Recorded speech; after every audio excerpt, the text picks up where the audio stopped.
Isaac reopened the wells that had been dug in the time of his father Abraham, which the Philistines had stopped up after Abraham died, and he gave them the same names his father had given them. Okay, so what is Project Gerar, and why does it matter?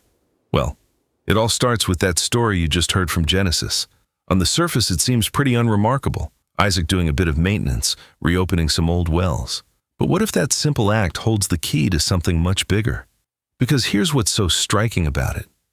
Isaac's work wasn't about innovation. He didn't go looking for new water sources. His entire mission was restoration, clearing away all the dirt and debris that his enemies had piled on top to get back to the fresh, living water that was always there underneath. It wasn't about inventing something new. He uncovered something that had never actually gone away. And that act of rediscovery, not reinvention, that's the heart of what Project Gerar is all about. The central question driving the whole thing is this: what if the most life-changing truths of our faith haven't been lost, but they've just been buried under centuries of tradition, cultural shifts, and accumulated misinterpretation? And if that's true, then our most urgent task isn't to innovate, it's to excavate. Now, the name itself is worth pausing on because it's actually a clue to the whole philosophy. Gerar comes from a Hebrew root that literally means to drag away or to clear off. That's exactly what Isaac was doing. And if you go even deeper into the ancient picture language of Hebrew, the letters themselves paint a picture of a journey back to a source, back to where you came from. So the name isn't just a geographical location. It's more like a mission statement. Clear away all the stuff that's been piled on to get back to the original living water. So the obvious question is, how did the wells, our wells, get filled in the first place? Something vital got lost as the faith moved through history and across cultures. And to understand what, you have to go back to the beginning.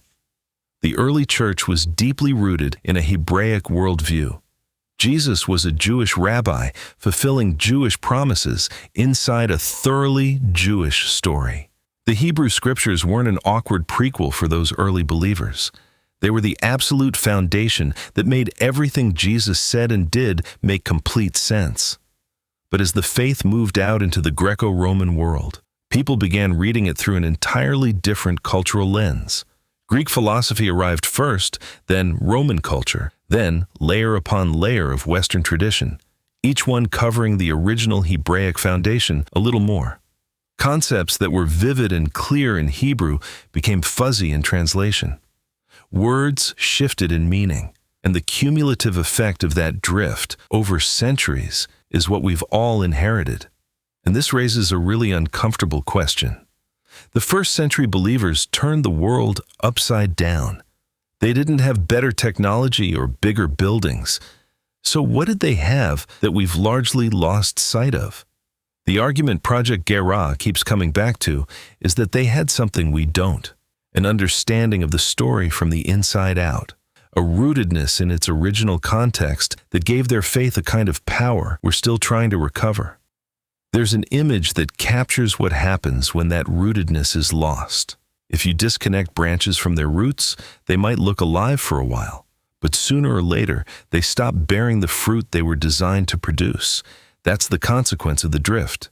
And that's the problem Project Gerar is trying to address. So what's the method? How does the dig actually work? It really comes down to one foundational shift. Most of us approach the Bible by starting with what our tradition or denomination has already taught us, and then reading the text through that filter. Project Gerar says we need to flip that completely.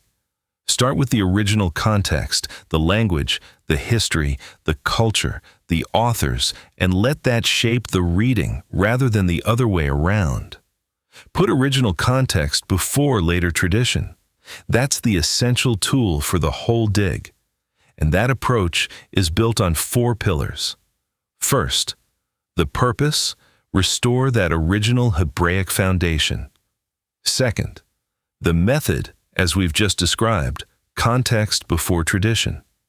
Third, the vision, to see believers reconnect with their place in a much older, continuous story, not as a replacement for Israel, but as grafted-in branches to its ancient narrative. And lastly, the invitation, a call for each of us to actively seek out these ancient paths rather than passively receiving someone else's conclusions about them. So, what do you actually find when you start digging with this method? Here are a few examples. Take the word Torah. Most of us hear that and immediately think law, a heavy, rigid legal code. But the Hebrew word doesn't mean law, it means instruction or teaching. Think less like a rule book and more like a designer's guide to life. God's loving revelation of His own character and His blueprint for how human beings are meant to flourish. That single shift in understanding changes the texture of enormous portions of Scripture.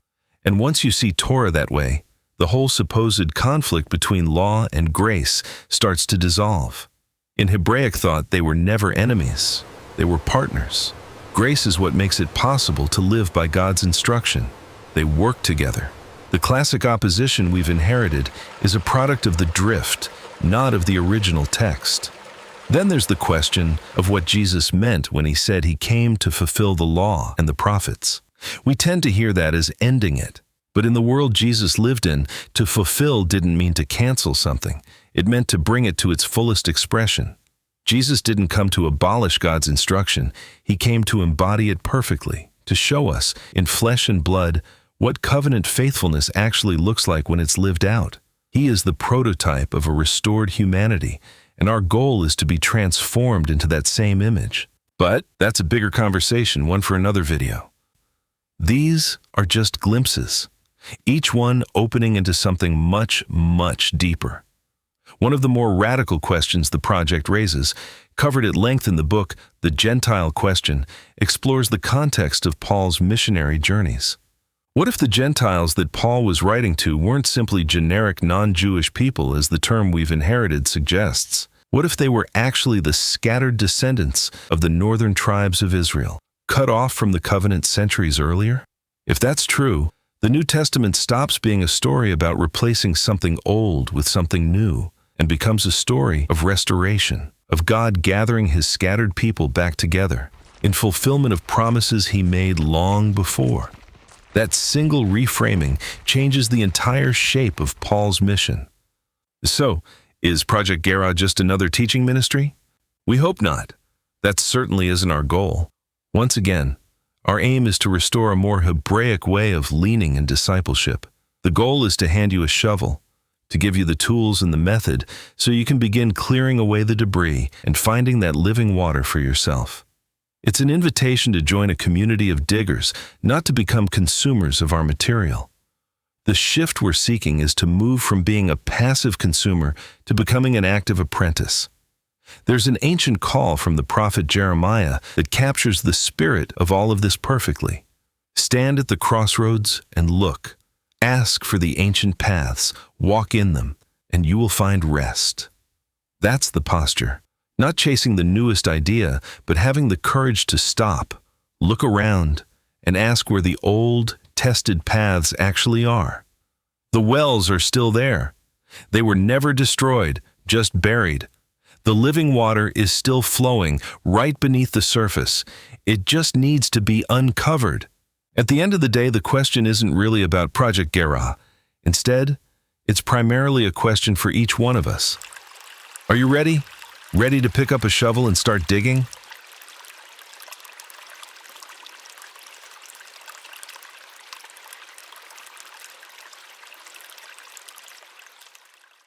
If you found this video helpful, please support the channel. If you're watching on YouTube, hit that like button and consider subscribing. It really helps the channel grow. And if you're watching this on our website, thank you for visiting. You can find links to our related articles at the bottom of the page.